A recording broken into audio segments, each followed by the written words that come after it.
Good afternoon, everyone, and thank you for coming. My name is Ann Orsi. I'm the president of the Arkansas Society of Free Thinkers, and I am really delighted to have Zach Burnett here today to speak to us about medical marijuana. A couple of housekeeping issues before we get started. Bathrooms are out here. Ladies is back behind me. Gentlemen, that direction. Probably nobody cares which one you go into. I'm not going to tell. No lighting up during the speech. No lighting up during the speech. That's Zach's rule, not mine. For anybody who parked in the library deck or in the lot across the street, we have stickers for you to put on your parking ticket. It gets you a 50% discount. So after the presentation, just see me in the back of the room, and I'll give you a sticker to put on your parking ticket. Now, to introduce Zach. Zach Burnett, I met him at the Rally for Reproductive Justice, and I was at the tables getting ready to go in and hear all the people speak, and I think that's what it was, wasn't it? Yeah, we were floating around in there. Yeah, and it was inside the Capitol building this year because weather, I think. And Zach came up and we were talking, and he told me that he was working on his PhD in biology, and I said, oh, cool, free thinkers are always looking for somebody to come talk to us about something cool. What are you working on that's cool? And he told me this stuff, and I'm like, And then he said, now also do this thing on medical marijuana with Oklahoma, and I'm like, what? Let's talk. Oh, let's do that. And actually, his actual PhD does sound interesting, and I'll let him talk to you about that if you would like to explore that with him. But I was really excited to hear what he was doing with Oklahoma, especially since Arkansas has had such a hard time getting this thing off the ground, and there are lots of reasons for that, and I hope Zach's going to go into that. But he is working on his PhD in biology here at the University of Arkansas at Little Rock. He got his BS in molecular biotechnology. There's a mouthful. He's working on a microgravity-based project for his doctorate, and that sounds fascinating in and of itself. Really, my face did not just glaze over. Really, it didn't. Thanks, Ann. He's also a TA, so he is teaching in the anatomy and physiology labs at the university, and then he's been working as a consultant on medical marijuana, and has been working in both Arkansas and Oklahoma since the legislation passed here in 2016, Oklahoma, I think, before that, and is consulting for a third-party marijuana testing lab in Oklahoma. So he knows his stuff, and I'm really excited that he's here. So if everybody would please welcome Zach Burnett.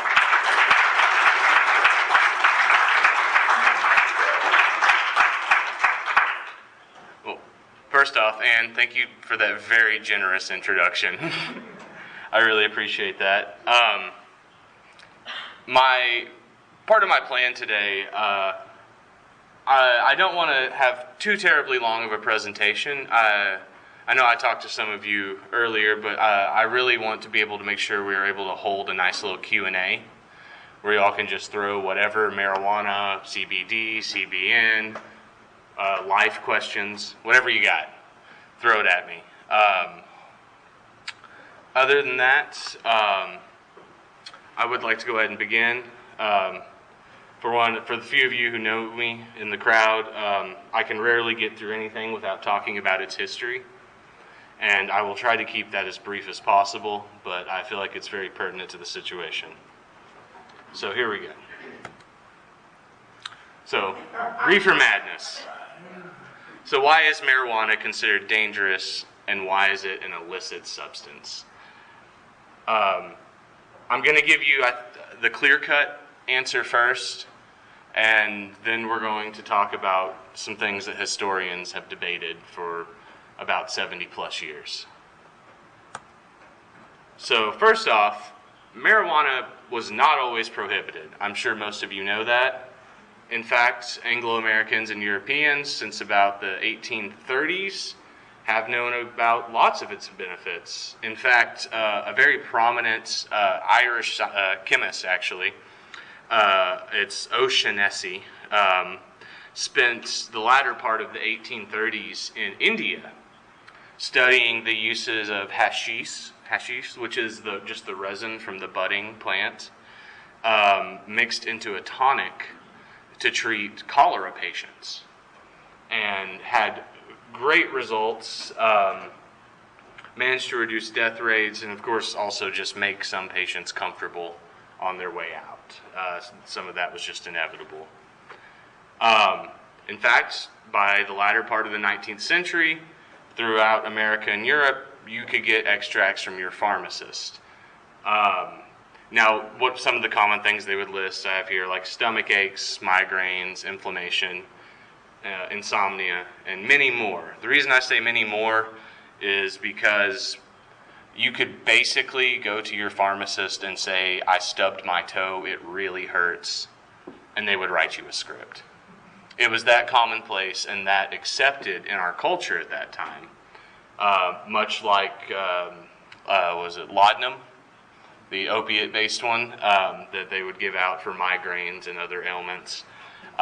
It was readily available, and there was no negative connotation with the use of it. That happens much later. In fact, it was around 1910 that we really start to see the first negative impacts or negative connotations with marijuana. Now again, this is mostly due to the Mexican Revolution and the large influx of Mexican migrants that we had coming into the country. The gentleman who wrote Reefer Madness, these are some of his direct quotes from police officers he interviewed in Texas. They claimed that the smoking or ingestion of marijuana aroused a lust for blood.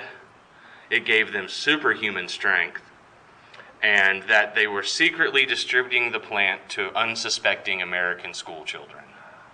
Now, I don't know about y'all, but anytime I've ever consumed something, I have never gotten superhuman strength. In fact, I've had trouble getting off the couch. And a lust for blood, I don't even know what that means exactly, but apparently officers in Texas did at the time. Okay, so that is something that we cannot dispute. There is very much a racial element to this. Now, historians have also debated for about 70 odd years that William Randolph Hearst and DuPont also played a major role in making marijuana illegal in the U.S. Part of this has to do, now I don't really personally see how Hearst's holds up, because he was receiving most of his supply for paper through Canadian wood pulp, and it was much cheaper than the hemp product to produce paper. However, DuPont had just spent a ton of money inventing this new product called nylon. And most of the U.S. ships at the time used hemp rope. In fact, almost all seafaring vessels use hemp rope because it doesn't break down in water. It holds up to the test of time. I don't know if any of you have used nylon in water. It works pretty good for a while, but it starts to break down. And another part of this was they also wanted to start making very cheap pantyhose.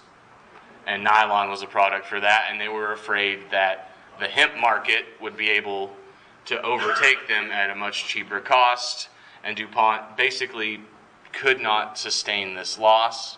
Well, the Secretary of the Treasury at the time was a prominent board member of DuPont and helped us get to the Marijuana Act of 1937.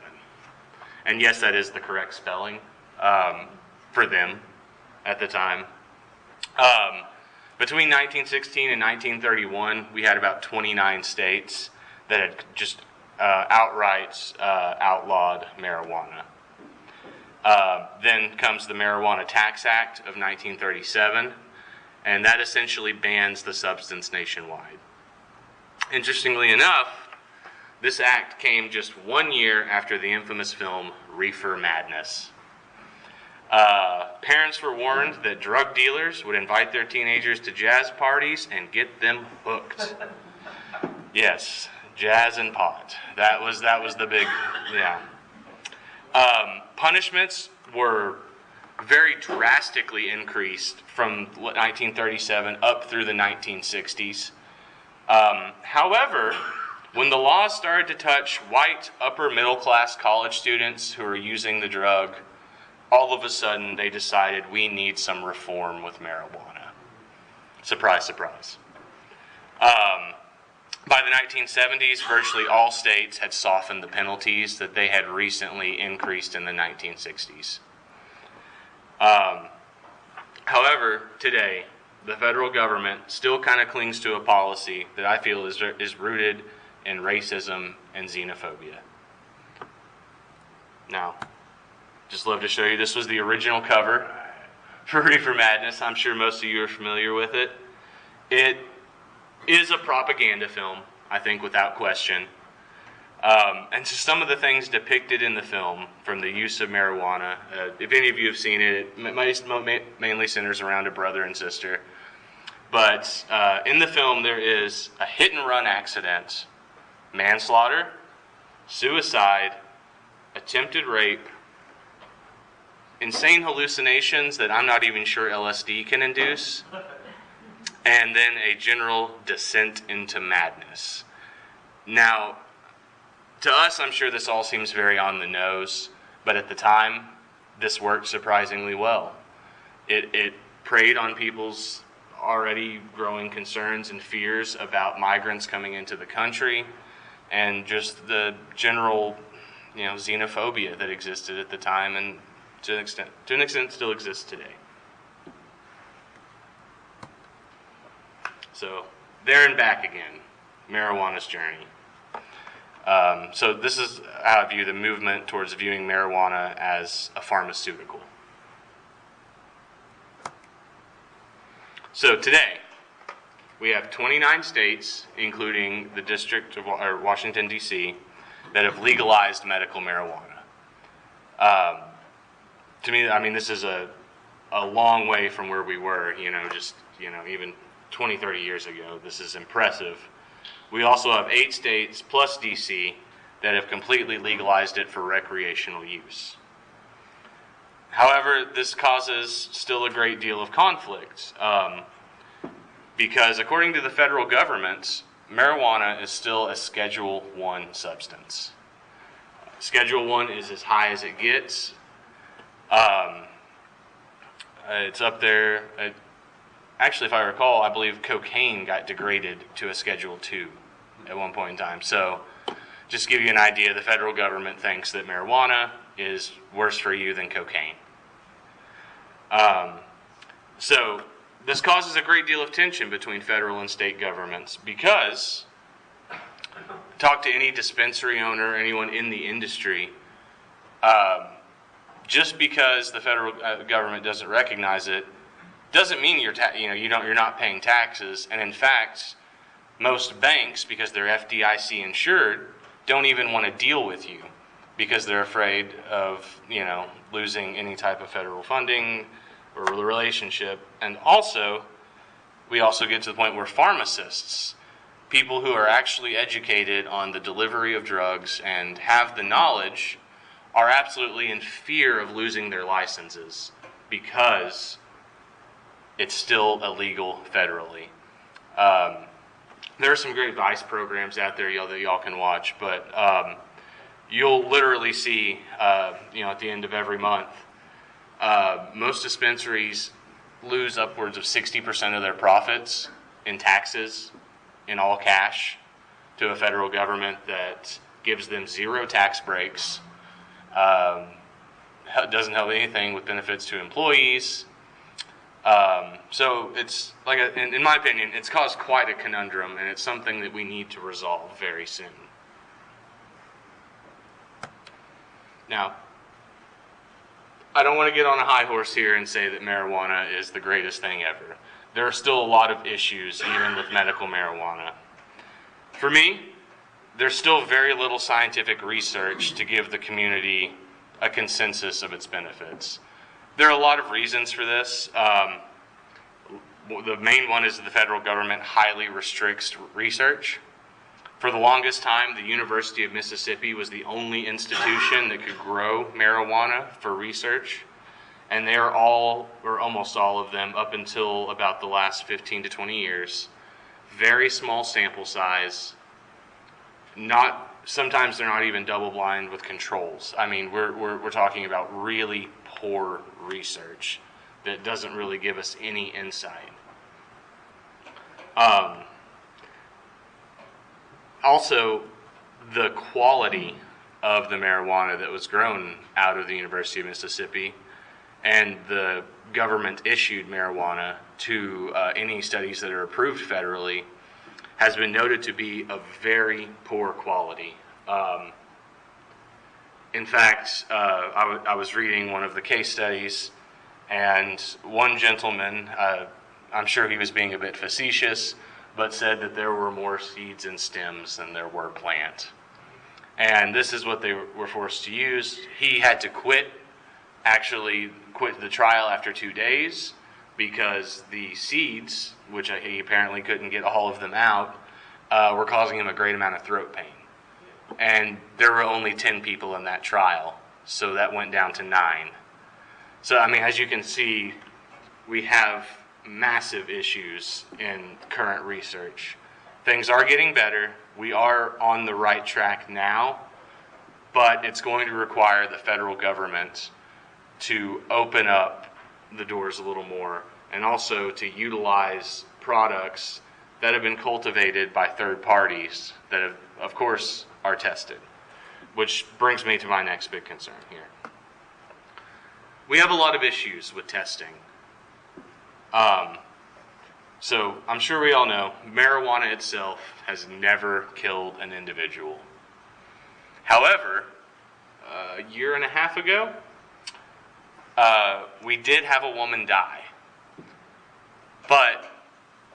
It was presented as though marijuana killed her, but if you actually investigate the case, that's not really what happened. When you have an immunocompromised patient,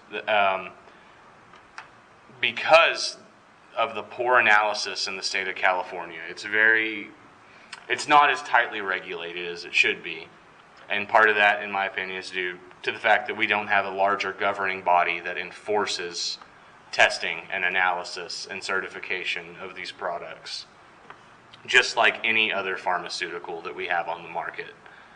What happened were they tested for heavy metals, they screened for THC and CBD and CBN. However, mycotoxins got left off. This woman was an immunocompromised patient, so she did smoke it from a pipe. However, the spores from mycotoxins are very heat resistant. And so even though she pyrolysed it, they were still able to get into her lung, and she developed an infection so bad that she was not able to recover. And to me, this is a terrible tragedy because I've done mycotoxin screening. It takes me less than half a day. This is a huge failure on the part of testing and analysis, and we see it in other ways. As I mentioned, testing regulations are not properly enforced. In most states, an item that's sold needs to remain under 100 milligrams. That sounds all well and good for control, but when California, Washington, and Oregon products were picked up and tested for their content, I guess I should step back a sec. Here's the way the system is set up. You get punished if you exceed 100 milligrams. And in fact, you can be completely shut down. However, if you sell that 100 milligram product with 20 milligrams in it, there's no repercussions. There's no one to hold that place accountable. And to me, that's an insane grievance. Like this, just like I said, just like any other pharmaceutical product, it needs to be heavily regulated. Dosages are very important, And people are paying hard-earned money for this. Most of them for, some for very serious ailments. And, think about, an HIV positive patient or a cancer patient that has a serious lack of appetite, and they need 50 plus milligrams, after time, it can build to 50 milligrams really fast to be able to build an appetite.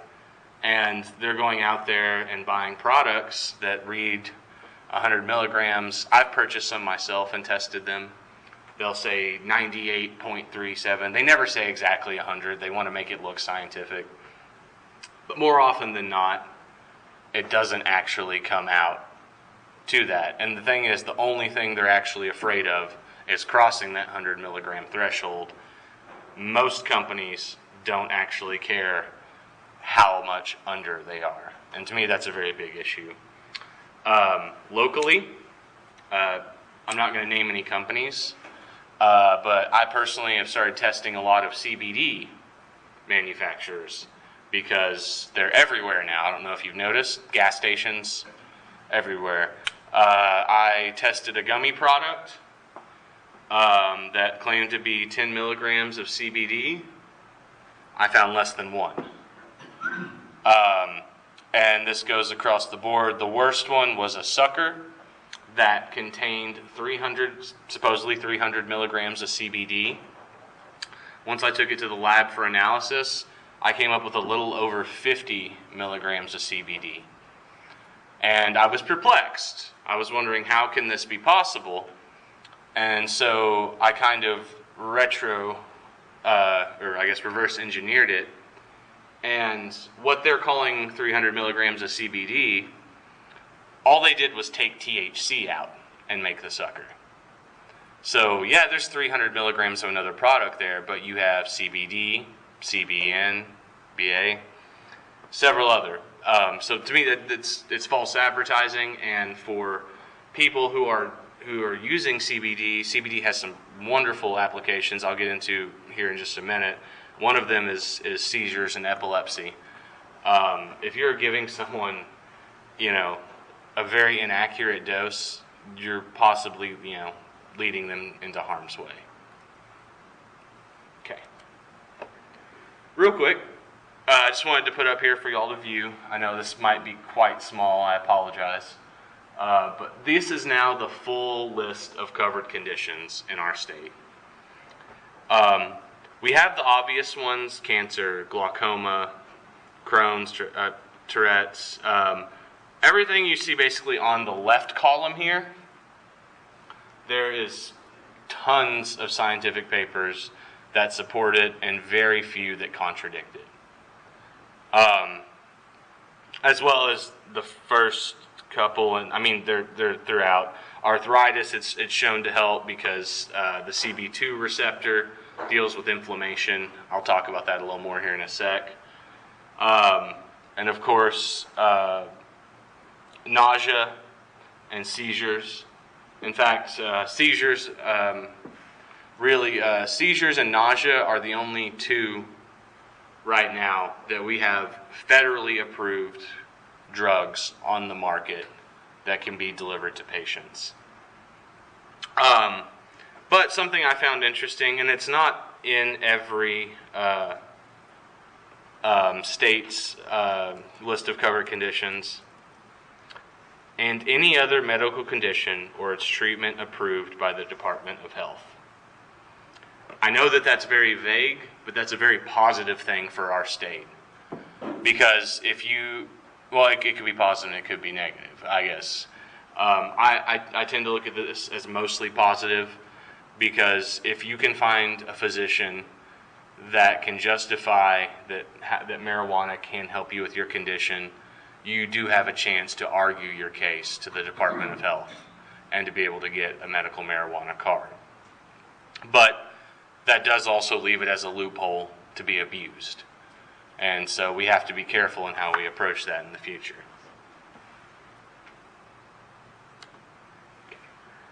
The science of marijuana and how marijuana works on the molecular level. This is my favorite part, so excuse me if I ramble.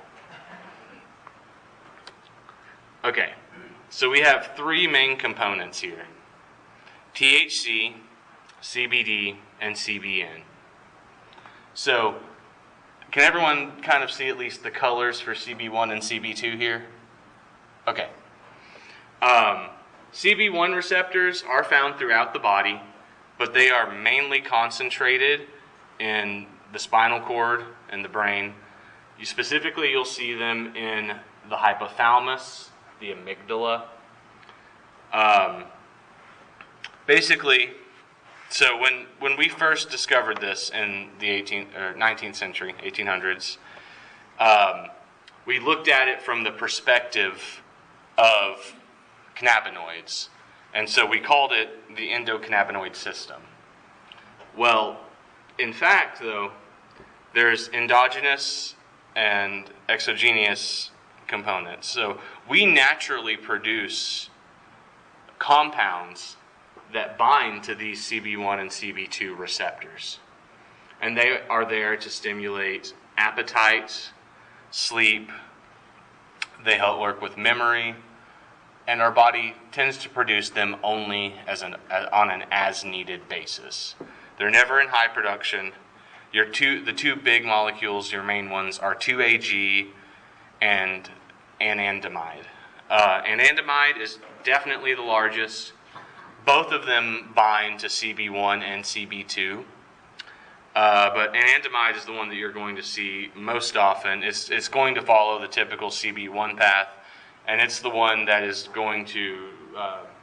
So if you start to feel really hungry and you haven't smoked, you can think anandamide.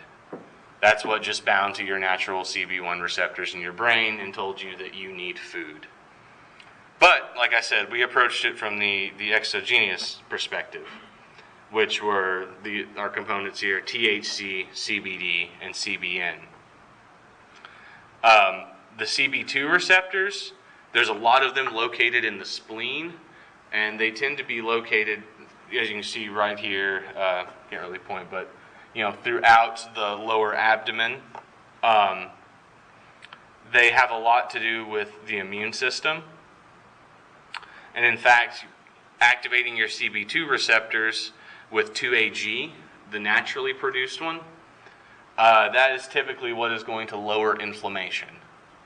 So it's very easy to see. Now, THC and CBD can both bind to CB1 and CB2. You don't really see CBN binding to the CB1 receptor. It can happen, but more than likely, why that's happening is because of a mutation that you have.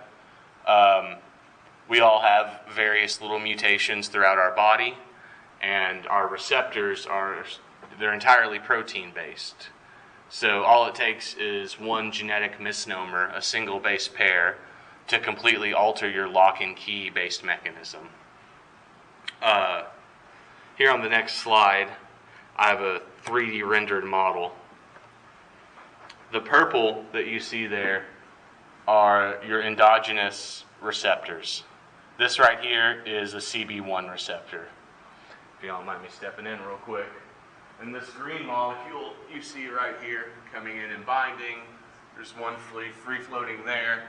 That is delta 9 tetrahydrocannabinol. That is THC binding to your CB1 receptor. Now, this location is in the brainstem. So, once this is bound, you're going to see... I guess let's walk it back just a sec. Say you consume it via pyrolysis, which is a fancy way of saying you lit it up. Within 3 to 4 seconds, you're going to see a spike in your plasma levels of THC. And depending, it's all dependent based on how much smoke you're inhaling at a given time, the rate at which you do it. So there's a lot of variability there.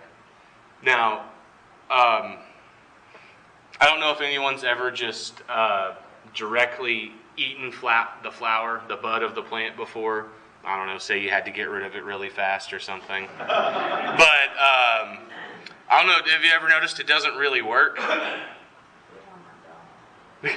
Dogs are a little different. But there's a reason for this. THC itself has a pKa of about 10.4 to 10.6. pKa is just a scale from for acidity and basicity, as opposed to just the pH scale. The lower the number, even getting into negative numbers, is increasingly more acidic. So with THC having a pKa of positive 10.4, once it hits your bloodstream, just on its own, it tends to break down, and you typically lose 30 to 40% of its potency due to the acidity of your stomach. But there's a fancy way around that. THC is very, very lipophilic. It loves fat. Loves it, loves it, loves it. You can get THC to bind to just about any fat. In fact, even when it's coursing through our bloodstream, it tends to store itself in our adipose tissue. That's why it may take so long to eradicate it from your body, at least the secondary and tertiary metabolites. But say you were to put THC into coconut oil or butter, you can help bypass that pKa issue and have your body slowly digest it, and therefore it'll slowly go into your bloodstream. Think of it as like adding a kind of a little buffer around your tetrahydrocannabinol. Now, however, when you do ingest THC or CBD through any type of edible form, you're talking about 1 to 2 hours before you reach peak plasma levels.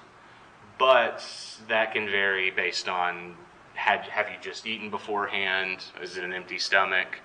Little variables like that. Okay. I do want to talk about known uses for medical marijuana right now. These are things that through the last 20 years of research that we can say definitively, fairly definitively. I am a scientist. Nothing's ever definite. Everything's just highly supported. But muscle spasms caused by MS, we have seen great results using THC, typically in a tincture delivered underneath the tongue. The reason, we have lots of blood vessels close to the surface under our tongue, and none of it really tends to get lost, and the amylase that's produced in your mouth is not going to break it down. Nausea from chemotherapy, poor appetite and weight loss caused by HIV. This leads me to 2 of the drugs that are currently approved by the FDA for use. These are their chemical names, not brand names, and it's dronabinol and nabilone. They work fairly well. They are also working on a lot of synthetic ones currently. But there's really not enough data to say one way or another if the synthetic versions are just as effective as original extracts. Based on evidence that we've seen previously, I don't know if any of you remember when it's been almost a decade now since they had those synthetic marijuanas available on the market. I have a very close research colleague who did her research on those. And they are absolutely terrible. There's no redeeming quality to them. There's no medical value.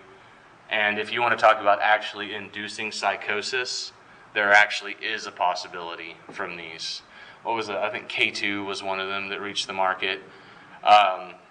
Anyways, very bad stuff. Seizure disorders, especially dealing with the 2 most severe types of epilepsy, Lennox-Gastaut and Dravet syndrome. Epidiolex, which is the pharmaceutical name, not the chemical name. But the chemical name doesn't matter because it is literally just CBD. pure CBD extract. And for me, this is a huge step because this isn't the FDA having to tinker with the substance and modify it. They finally approved a drug that is just a direct extract from the plant and is shown to help with the 2 most severe cases of epilepsy. And it's even recommended for children ages 2 and older. And I've had to work in toxicology and clinical trials. It is very difficult to get something approved for the market. Very difficult. In fact, a lot of drugs that exist today would fail and never make it to market. Aspirin is one of those. And lastly, Crohn's disease. Typically just because it does help to settle their stomach and it doesn't make it to where they can change their diet, but it does help them with the pain that comes along with it and helps with digestion. Real quick, I just wanted to talk about just some methods of consumption. There are tons out there. For CBD, you have lots of oils and tinctures. You can vaporize it. We have medicines, food, drink, edibles. There's skincare. I haven't really gotten a chance to experiment with any of the skincare products too much. I haven't had any come in for testing. But I am fascinated by the concept, but I'm not completely convinced of the transdermal abilities of them. So I think we need more research on that before we could say anything. And beauty products, don't expect to catch a buzz off that. That's just a new fad. But there are also some really interesting CBD dog treats out there that have been shown to have quite a bit of efficacy. If you have a dog that gets an upset stomach fairly frequently, these treats have been shown to drastically reduce nausea. With THC, you have all the same options, syrups, oils, waxes, drops, direct medicines like I talked about earlier, topicals. You have good old classic smoking of it. But I think it's very important for anyone who's looking to do this for treatment to sit down with their physician, or at dispensaries there should be a fairly knowledgeable person to help you. I do know that there are a couple dispensaries that are trying to get some pharmacists on board, but none of them really want to be associated for the reasons I mentioned earlier. Colorado has found an interesting little workabout where the pharmacist keeps an office tied next door to the building, but not actually part of the property, and you can go talk to the pharmacist, and your fee you pay over there for the consultation, and then they might advise you on what to go get in the building next door. Bit of a workaround, but they're just trying to keep their license and also help the public. So to me it's a good thing, but again, we have to keep moving forward, and we absolutely can't let Arkansas keep dragging its heels, because there are tons of patients that really need it, and there's a lot of great things that can come to our state from this. Typically within the first year of medical marijuana becoming legal, we see a 2% increase in population. That may sound like a bad thing, but for people who already own property, it tends to help raise your property value. You tend to get a lot of new businesses coming in, new jobs created, and there tends to be a lot of capital investment that comes in. So it does bring a lot of opportunity to states. So I think it should be looked at fairly positively. I want to thank everyone for letting me sit up here and ramble.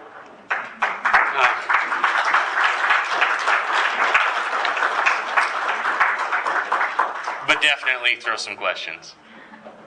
Yes. This isn't biochemistry, this is kind of a side issue, but what I've read is that in all the states that have legalized marijuana, either medically or recreationally, the state store prices are typically about double what they are for street prices. You got any opinions on why? Yeah. Yeah. It seems bizarre that going from black market to legal should increase the price. Exactly. And that is something that I'm hoping is going to be dealt with just over time, because just some folks I know in Colorado that even have their marijuana cards don't buy from dispensaries. And that's because even the dispensaries, because they're not federally recognized and receive no tax breaks, anytime they have excess products, where's that excess product going to go? To a street dealer at a much lower cost, because they're not going to be taxed on it. The prices in dispensaries Are state fixed? fixed.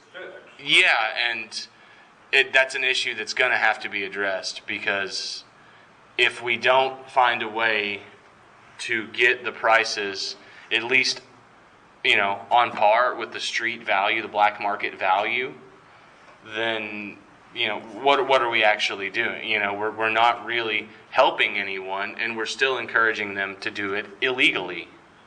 And I think that, I'm glad you brought that up. I think that's a valid concern. I don't necessarily know a great answer to it yet, other than the states are going to have to realize that to solve this problem, one, they're going to have to provide tax breaks in some way to the dispensaries, because that's the reason their cost is so high, is because they're forced to pay this exorbitant amount of federal tax while receiving zero federal benefits in terms of tax breaks. And so for them to make a profit, their prices are going above the street. And I think the answer lies, really in finding a way to give dispensaries tax breaks for their employees, for their business in general, things that any other storefront would have. Does that make sense? Left, then right. So, are there any, due to the legalization of marijuana dispensaries in certain areas, is there any incentive to kind of do like a rogue research center in a way and not directly sell it, or does it all have to be sales to patients? Like, can you have somebody who's maybe not necessarily licensed but does to some extent know what they're doing, research cannabis through a facility, or is that illegal? Not legally. Not legally. No.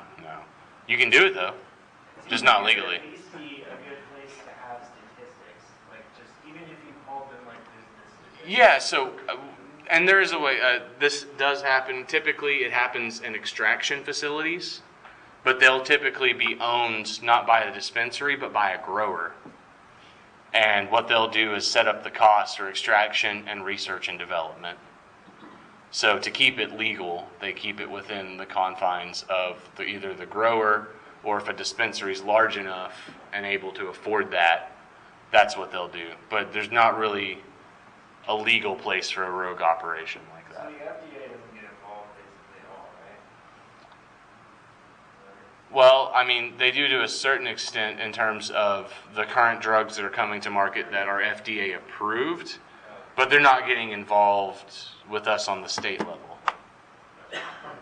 And that brings it back around to my point of why we need even our own internal bodies, something created to hold testing and analysis to a certain standard, to make sure that we don't have an incident like what happened in California again. We need to make sure that there is something to enforce that. Does that answer your question? Yeah. Okay. Sir?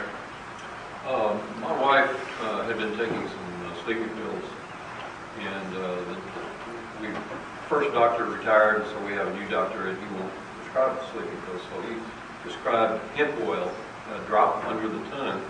And my question is, what is exactly what are we getting with hemp oil, and what's with the, like the draw? Is he just calling it just straight hemp oil? He's not telling you like what exactly is in it? That is correct. That's very peculiar because... Well, she ordered it online as hemp oil. Ah, okay. Well, if you're getting at that, it's CBD. Almost entirely, but there is more than likely some CBN in there.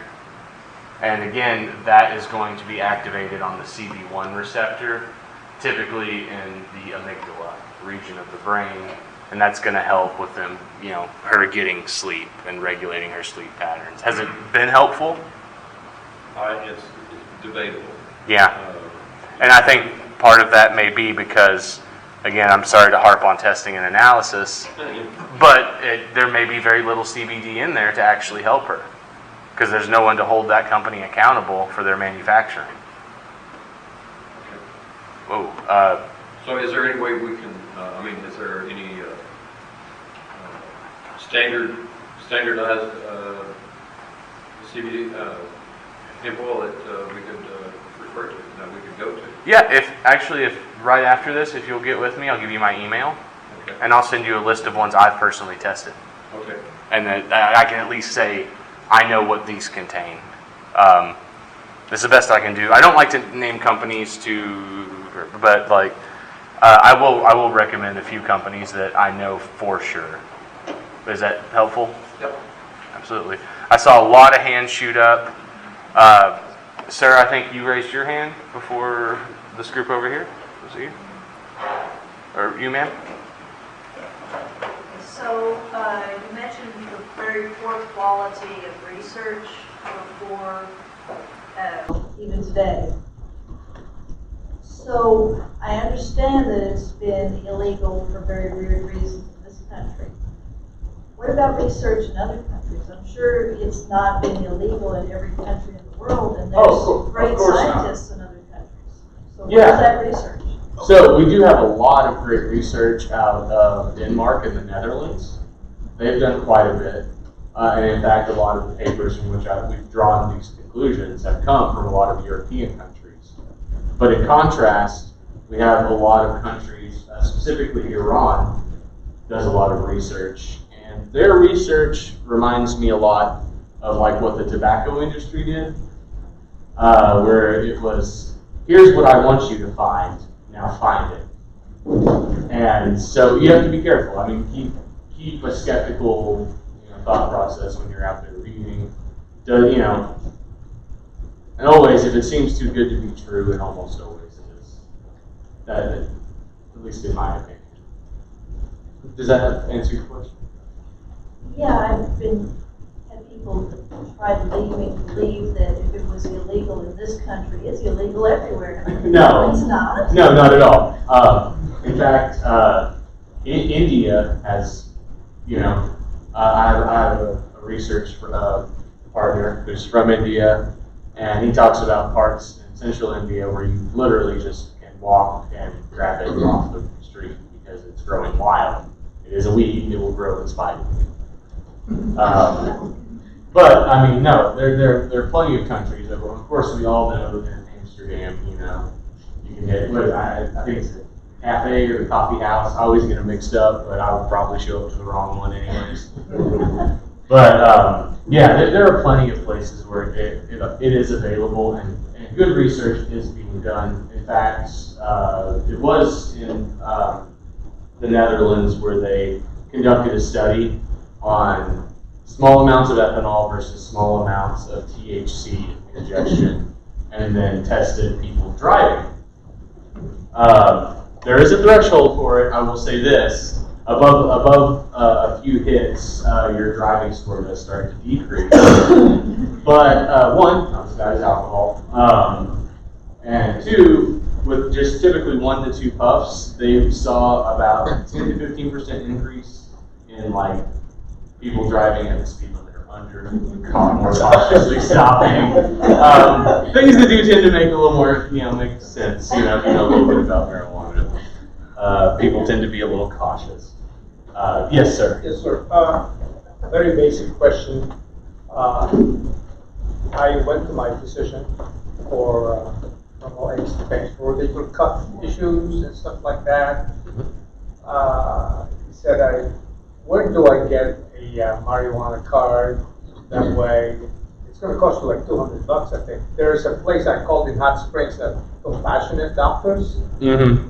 I'm familiar with them. Yes, and I asked them what is the process of acquiring one. Do I need a doctor's prescription and go there and show them my prescription? So, sorry to cut you off, I didn't mean to. What you need to do is go to the Arkansas Department of Health's website. They have a full, step-by-step guide on how to do it. Yes, you will need a doctor's referral, but what you basically need is that doctor to state that you do have a condition that would qualify or make you eligible for medical marijuana. Then you would take that to the Arkansas Department of Health, and then they would then be able to issue you a card. Okay, Department of Health, you don't have to go to the Compassionate Doctor. No. Some of those, they try to run it almost like a scam, saying, oh yes, I'll get it for you. Be wary of that. Because it's only, as far as I know right now, only the Arkansas Department of Health can issue you your medical marijuana card. Because they were telling me that it's going to cost you $200, but they'll get your medical card. See, yeah, and what they're saying in a roundabout way is correct, because typically the doctor's visit's about $100, and I think it's $100 to the Arkansas Department of Health to get your card. So all in all, you'll probably spend about $200 because your insurance typically isn't going to cover a doctor's visit to check out to see if you need medical marijuana. But if you just go in for a rotator cuff injury, I mean, it depends on how you present it. But I got hip and lower back issues. Like the sciatic nerve? Yeah, part of it. Yeah. I would highly recommend a combination of CBD and THC for that. CBD during the day, THC at night when it's really bad and you don't have to go out, because there is still a degree of impairment, with high THC consumption. So the first step is to get a prescription from your physician and then go to the Arkansas Health. Yes, sir. And what you'll want to do before that is go to the Arkansas Department of Health's website, and they have a form to print out that you can take to your doctor to get and then bring back to them. Does that fully answer your question? Yes. Yeah, no problem. Sir, ma'am? On CBD oil, it says, some of it says full spectrum. What does that mean, and is it stronger? So I've looked into this, and I have never found an exact answer to what full spectrum means. To me, it's about like saying in court, to a certain can you say with a certain degree of scientific certainty? Reasonable degree of scientific certainty. Reasonable degree of science, yeah. Thank you, the lawyer. So I'll finish it as a scientist. That doesn't exist. That is a complete BS statement, and that's kind of how I'm feeling about full spectrum. Now, someone out here may know, but what all that I've been able to gather is that it does contain CBD, CBN, sometimes CBA, meaning that it contains most of the cannabinoids besides THC. But outside of that, I haven't found anything too concise. Yes, sir. I had the opportunity in Las Vegas to purchase CBD, and I was told that the sublingual type is, the efficacy is a lot better, because you mentioned a while ago that the acidity in the stomach would probably inhibit the absorption. Well, if you do it sublingual, The blood vessels are very close to the surface. You're not going to waste any, and it's going to be relatively fast acting. So with CBD, I highly recommend going sublingually. Ma'am, I almost skipped over you, so I'm so sorry. Okay. So what do you think it's going to take for hospitals to start allowing it to the sickest of the sick, people who really need it the most, just to have any kind of appetite or to keep from becoming addicted to opioids? Yeah. People who have literally no appetite are just wasting away because they've been in the hospital for weeks and months on end. When a single joint might help them. Yeah. Yeah. Is it I wish take being legalized federally? Do you think maybe that would help them I mean, being legalized federally would absolutely take a great step, because then these, the hospitals are not going to be as worried about having it on the campus. Now, I will say there have already been, I can tell you that Baptist Health here, they have allowed a testing lab to be built on their campus that I've worked with. So not all hospitals are completely opposed, but everyone's real nervous right now. The current administration doesn't necessarily help things right now, because we're getting mixed signals about how they feel about marijuana and how we're going to move forward with it. So there are hospitals do exist in the United States that actually do provide it to their patients already, or? Not that I'm aware of. I still think it's something you have to do, like you have to have on your own, and then you would still then have to go out to a designated smoking area. Or, of course, if you had edibles, you could consume it in your room, or a tincture or something like that. But I'm not aware, I'm not saying they don't exist, but I'm not aware of any hospital that directly supplies it to their patients, even in like California, Washington, or Colorado. Yes, sir. I have a cousin who was confined here at the Arkansas Heart Hospital. He had a stage 4 heart disease and congestive heart failure. And one of the medications that was given to him by the doctor was, they call it Marinol. I think it's a derivative of marijuana. It would enhance your appetite. And Oh, interesting. I was thinking along that line. Marinol is the brand name for. I heard it doesn't work though.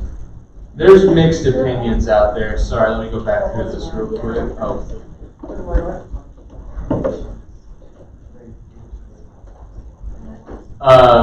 Dronabinol is the chemical name. So it's not marijuana. No, it is. It does contain THC. But what I was saying is that's the brand name that you mentioned. Dronabinol, the one I mentioned earlier, is just the chemical or pharmaceutical name. They're one and the same. But it's a marijuana-based medication. Yes, that's FDA approved. One of 3. Yes. Okay, so you said that you could test to see how much CBD or whatever is in the product that you're buying at the, I guess, Whatever location. Whatever location, the gas station or the dispensary or whatever. Yeah. Is that something that people could do at home? No. If they test that? Nobody can figure out how much? Unless you have about $250,000 to spare.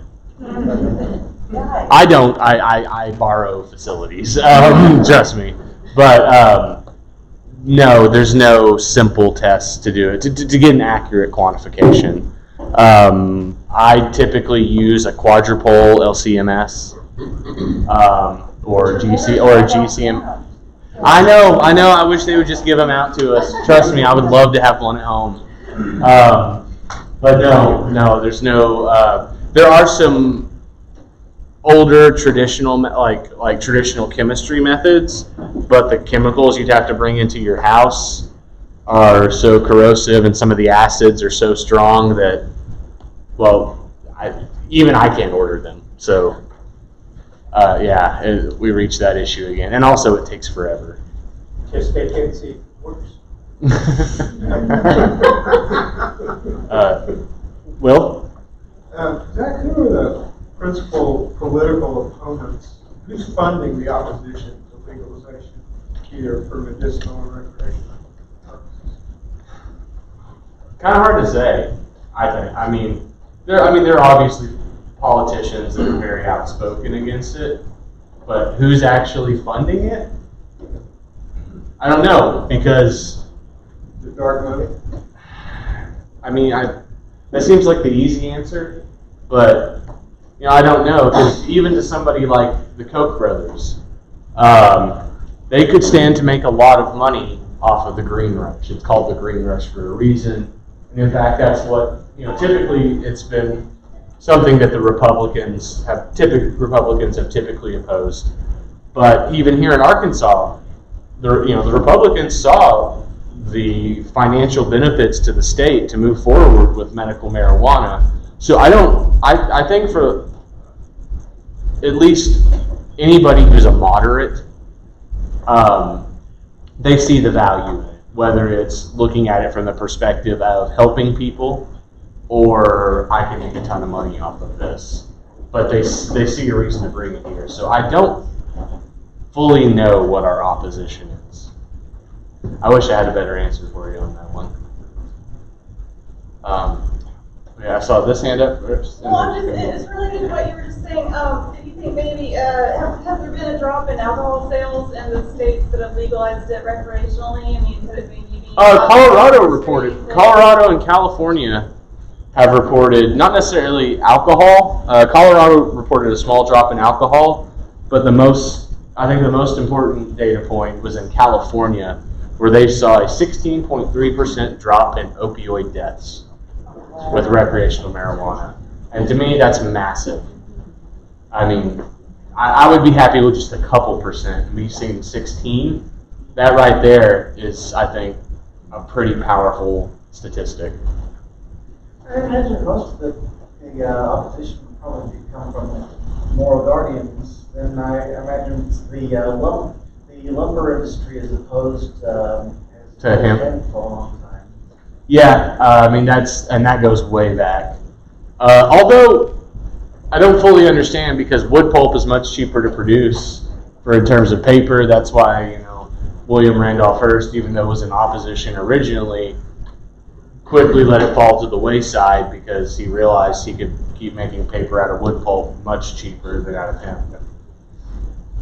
But I do agree with you ultimately that there is a certain moral group that typically tends to oppose that. I know I saw your hand. What product would be best for arthritis pain, and then which would be better for anxiety kind of issues? Okay. So because what you want to focus on for arthritis typically is inflammation, right? You want something that's going to hit the CB2 receptor. That can be done with THC or CBD, but I would say it really depends on the strength of the pain, your daily activities. So let's say, you have to go into work, you have to concentrate, take CBD.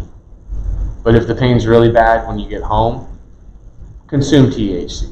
They're both going to hit that CB2 receptor and help reduce the inflammation. It's just kind of a matter of adjusting it to your life so you're not disrupting it with the substance. Positive uses of the drug. That's the way I like to view it. Was there a second part to your question? Anxiety. Probably stay away from the THC. Typically, now this is not, everybody is different in this respect because I don't ever experience anxiety. If I did, anxiety is not something that affects me. But talk to one person to your left, one person to your right, you're going to get different answers. So I think that's something that you probably should try in the confines of a safe place. See if it does affect you because both CBD and THC are going to affect that same part of your brain on the brainstem, the amygdala, hypothalamus. Yeah. I was reading that there were certain strains that were good. Yes, you want to go with cannabis indica. Typically, cannabis sativa tends to be what's referred to as a heady high, and it will kind of get you up in your head, lost, thinking about stuff that doesn't matter. Now, which one was that? That's sativa. Indica is what people tend to refer to as the downer strains. Your indica strains are typically going to be your purple strains, typically much darker. They're squattier plants. The trichomes that are on them are also typically darker, purple to a deep, deep orange. Those are the ones that are going to cause you the least amount of anxiety.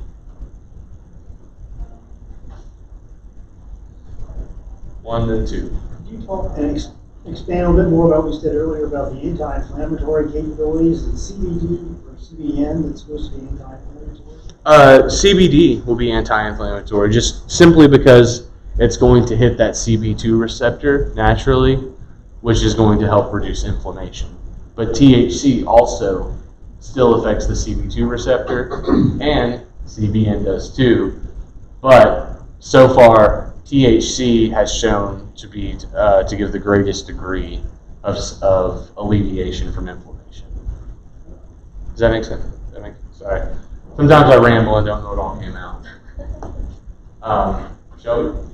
Yeah, my question, it might be kind of stupid, but. No stupid questions. No, I'm saying there are no stupid questions. No, like that. But my question is, do you think that the rise in people who say that they experience or that THC causes elevated levels of anxiety, do you think that has anything to do with the fact that it is still federally illegal? Is that somehow, because I know a lot of people who stay away from marijuana in general just because of the anxiety of getting caught, of the fear of getting caught. So do you think that that well, if has you an are, effect? I mean, if you're already anxious going into it, and then you smoke pot and you're worried about going to jail, I can see how that would play out to where, that does kind of induce its own anxiety, but, I'm not sure how much of that we can contribute to the plant or as to opposed to your own thought process. I guess what I'm trying to ask is, what chemically about THC causes anxiety? Like, what, is there like a specific part of it or something like that binds to, like, I don't know, your different receptors in your mind that you were talking about? Yeah, no, so of course it's okay, I'm gonna start off telling you that one, I don't know 100% for sure if we even know what parts of the brain necessarily lead to increased anxiety, or what combinations, I guess. And I know for certain people, from at least like brain scans I've looked at under panic attack conditions, different people have different parts of their brain highlighted. So I don't know ultimately, which one of those is really going to do it, but it's an interesting question. I think it's something to investigate further on anxiety and the effects of marijuana. Okay, Will, you said? Just a little follow-up to that. It'd be interesting to look to see if that was true before and after legalization in Colorado or somewhere else. Anxiety levels dropped in Colorado after it became legal. Yeah, I mean, that seems more of the realm of like a social sciences or a psychology student, but I think that actually could be a pretty cool project to check out and see what happens there. Sir? So my question is kind of piggybacking off hers. With you see all the different strains and they're good for different things, like make you more uplifted or make you more relaxed, good for anxiety or de-stressing. What's the chemical basis for the differentiation between the strains? Is it just the level of THC and CBD? Typically, yeah. I mean, different ratios. And then it's also, when you start getting down, there are tons. I mean, there are over 100 different molecules in marijuana. Oh. And that's not even including the terpenes. The terpenes are what give it its smell. They're like phenols, So it's what's going to give it its smell, its aroma, all of that. So I honestly think it's hard to say exactly, but we could do side-by-side comparisons of sativas, like several sativa strains versus several indica strains, and see if we could find a certain commonality. I'm sure somebody has done that research. Yeah, there's slight fingers to it. Right? Yeah, and I just don't know it off the top of my head. I'm sorry. Oh, you're good. But it is interesting going around. Yes. Well, you mentioned that there's so many molecules in the marijuana. What I had heard at one point was that they're better working all together, not separating them out like the CBD or the THC or like what they're trying to do now is break it down and then separate out these different components. And my understanding was that it's a better product if it's all together.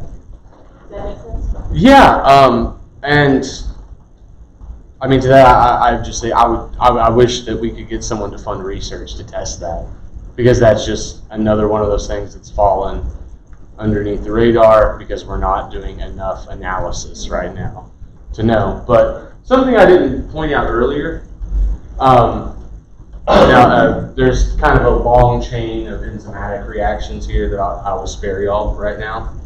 But CBD doesn't exactly bind to the CB1. CBD doesn't exactly bind the CB1 receptor. What it actually does is inhibit an enzymatic reaction. But something really cool, this is just kind of like a cool little trick you can take with you from today.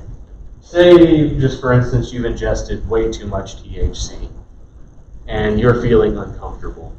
One thing you can do is take CBD, because they will actively compete at that same spot, and you can actually kick THC off of the CB1 receptor with a dose of CBD. So that also ties into maybe there is some benefit sometimes to separating them, just in terms of your own mental health, or whatever. And? So, how would you separate them? Oh, hypothetically speaking, if you were doing this at home. Hypothetically. Well, I'm going to be 100% honest with you, Ann. It's really hard to directly separate them at home without using something, because typically the way they're separated is by molecular weight. And that's not really something we can do at home. We need really teeny tiny scales. Right? We do. We need really teeny tiny scales.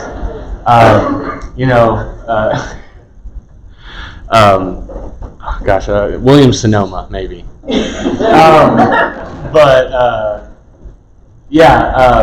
Now one thing you can do, you can even buy one of these from Walmart, or if someone you know has a hair straightener and you have a vice clamp, just hypothetically, you could make a really quick rosin press to get rid of a lot of things and really heighten the THC content by undoing that, attaching it to two sides of the C-clamp, and then pressing it in parchment paper, the direct plant matter, and then down below that will come out a waxy resin-like substance that's much higher in THC concentration. So what if you just wanted the CBD component of it without the THC, because you need that? You're going to need a lab. Yeah. I wish I could help you there, Ann, but you're going to need a lab. Or me. Give me a ring.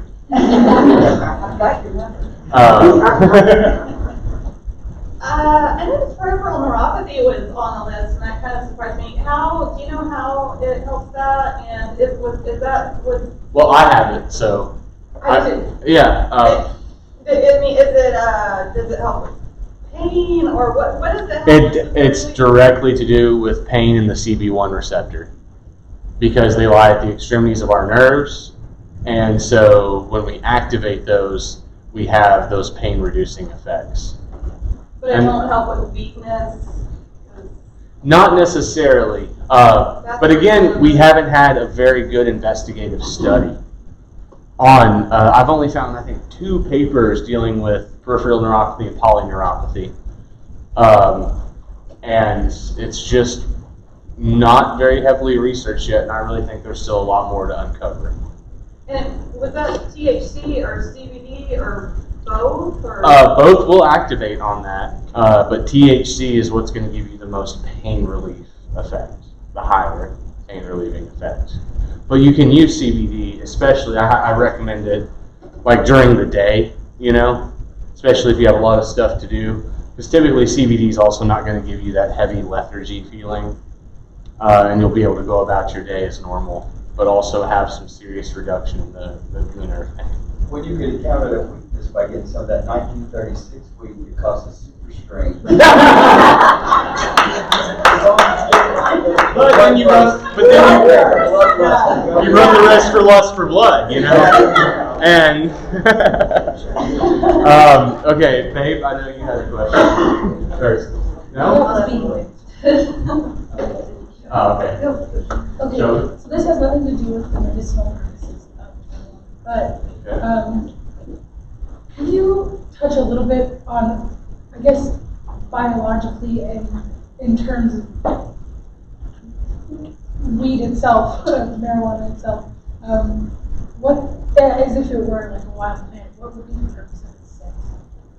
Like, does that serve like a, is that something? It's a deterrent a lot of the time. Yeah. Terpenes keep insects off of it. Keep it from eating into the flowering bud, which is therefore going to produce the seeds if there's a male nearby, and then, you know, lead to the procreation of its species. So typically when we find things like that, or like with, or it could have the opposite, like fruits. The whole purpose of fruits is to get the animal to eat it, to take the seed, help break it down through its digestive system, and then excrete it with a lot of fertilizer to help it grow. You could have the same concept. Certain animals might be attracted to eating it, and then therefore dispersing its seeds for them. Okay. Could work either way, yes. Okay.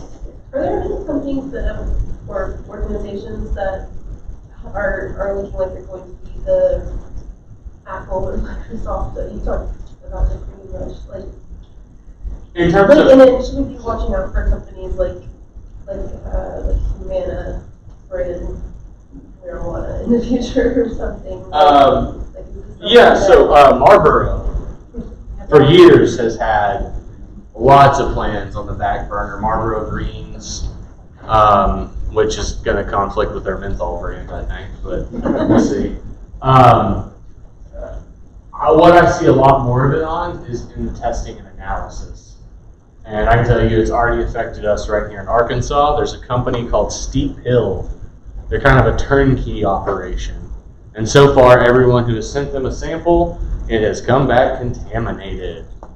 So Steep Hill, they've got about, they're in California, Colorado, Washington, Oregon, Hawaii, Illinois, DC, and Arkansas.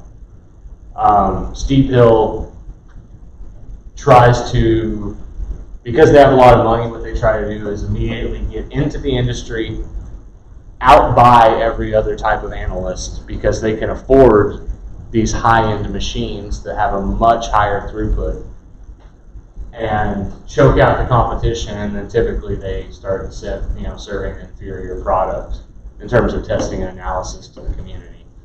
And there have been lots of that. Hawaii's kind of pushing back. They have a few small labs that have opened that are really kind of fighting back against Steep Hill. And even here in Arkansas, I'm already glad to hear that at least 3 of the 5 growers have already dropped Steep Hill and basically said y'all are not providing sufficient analysis.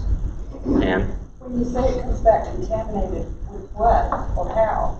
well, that's the thing. They're not taking proper care of it. So, like, I say come back contaminated. I should phrase that a little better. So once it's given to them, there's a chain of command in which it's being signed off from delivery from, the growing site to the carrier to receiving at the lab.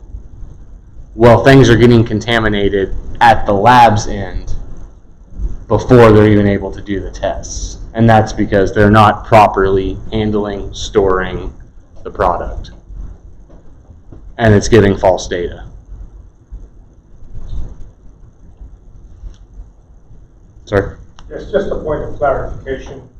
My understanding is that CBD is pretty much available nowadays as opposed to THC. Oh yeah, you can get it at any gas station in town. Is that correct? Walgreens, is it available over the counter?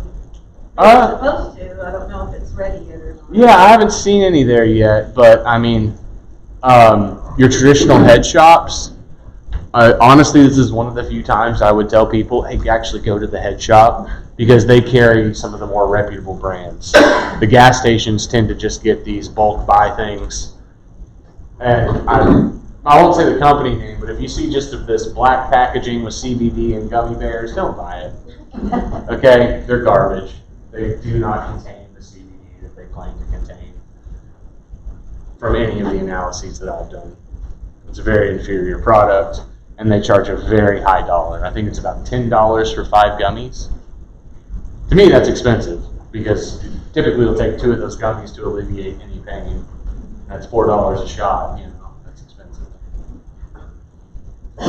How many dispensaries have they approved in Arkansas so far? I know that, Hot Springs and Clinton should be opening up pretty soon. And then we're gonna have the couple in Little Rock and North Little Rock, and then Denver is the latest. I'm trying to remember the total number. It's in the 20s, right? I believe. I want to say it's around 24, 26 total that we're gonna have. Do we have one in Conway? Not yet. Not yet, but have they approved? I believe they got the Faulkner County bid, so there will be one, but I don't know the timeline. And that's the issue with a lot of these is the timeline. And will they, Arkansas, do edibles? Oh, absolutely. Because I don't think they do now, do they? No, but it's coming. But it's not. Absolutely. Some of it will be done in-house. Some of it, they're going to be given a grace period for ordering, like they were with clones, where, basically for X amount of days you can fly things in from out of state. Is that how they got the seeds? Yeah, that's how we got seeds and clones, most of them from Colorado. They were given like a 2 to 3 day grace period to fly them in legally. Will you also be able to grow your own plant here? No. They won't do that? No, it failed. Yeah. Wasn't that the one that got? Yeah, there were 2 different ballot initiatives, and that one did not pass. I saw a couple different hands. I know you were first, sir. Can you suggest a brand of CBD oil? Yeah, that's what I said. Get with me after, and I'll give you my email, and I'll send you a list of ones I tested. Yeah, absolutely. No problem. Sir? In your opinion, when do you see the timeline from like medical marijuana legalization to straight up recreation? Do you think Arkansas, just in the state, or just? I mean, I'm sure Arkansas is going to be a bit slower compared to the West Coast. When would you see that happening? Yeah. So I mean, if we look at some other states, and it's hard to use those as models, but so far a lot of them have proven accurate on population increase and other things. It's possible that we could see another ballot initiative within 4 to 6 years. I mean, it really just depends. With that 2% that typically tends to influx into the state with medical marijuana, typically tend to lean toward recreational as well, and that does help swing the vote. I don't know if y'all noticed, but I mean, every time it's a very, very close thing, and that 2% of that population moving in that's pro, it could be what it takes to swing it in favor of recreation. So I'd love to see it happen. I would love to. 4 to 6 years to me is optimistic, but possible. It feels like it would take an overall federal change before we get it. Yeah. And I mean, I believe weren't we the first state in the Southeast technically to get medical? Yeah. And then Florida shortly after. Question in the back. I don't really know much about laws, but it seems like to get this really supported, it does need the federal side of it. What takes that to get passed on the federal level? Well, we have to get somebody that's willing to push it on either the House floor and then someone willing to support it on the Senate floor. I mean, we have to get somebody, and it would help to, of course, have a president that's willing to push and also push Congress to do something, to make a decision. Because the reality is we could be taxing this and using it towards education and numerous other positive things in our society. Well, along those lines, Zach, is it as simple as just reclassifying it as something else? I mean, is that all there is to the federal? Well, we could just straight up decriminalize it, but that would kind of leave it back to an open market with no regulation. That's a very good question. I'm not up on my poli sci enough to really say whether or not if it's just a matter of Class one what? Class 1 drug? Class 1? I mean, it's a Schedule 1 narcotic. So you might get something else. Does that automatically legalize it? Well, no, because really all they could do, I guess, in that respect, is lower its level in terms of direct punishment, that equates to it, Like I mentioned earlier, cocaine is on a lower tier than marijuana right now, which I just still can't understand. Well, I would think that even decriminalizing it at, say, the state or local level still won't change things as long as it's legal federally, because that still leaves the banking and financial issues. Exactly. That are not going to go away as long as and pharmacists and anyone who relies on, yeah, exactly. So yeah, we need that federal push. We need them across the board. I think I still have 2 questions.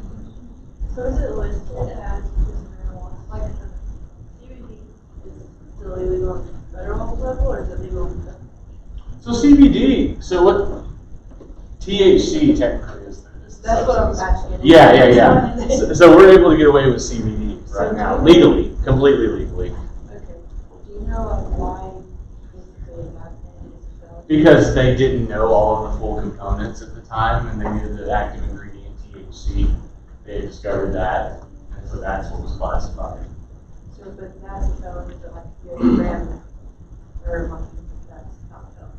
Oh, I mean, well, a gram's not a felony, but over it depends. Like, why is the oil or whatever you say? Why is that a felony? Why is that any different? Okay, so what they do is that they have conversion charts.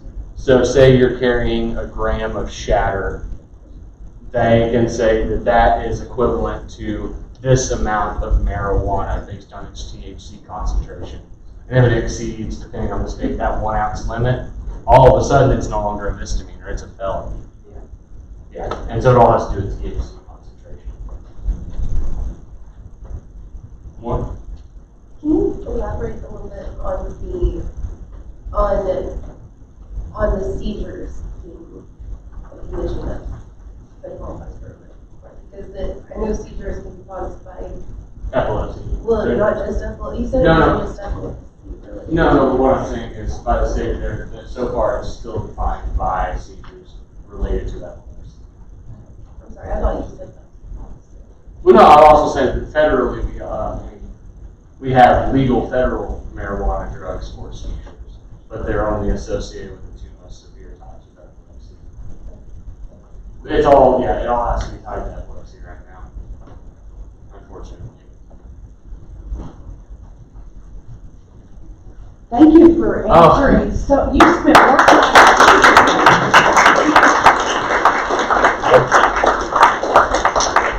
I hope people feel like they had. We got our money's worth today. Yeah. Thank you so much, Zach. Again, parking stickers are on the table in the back if you need one.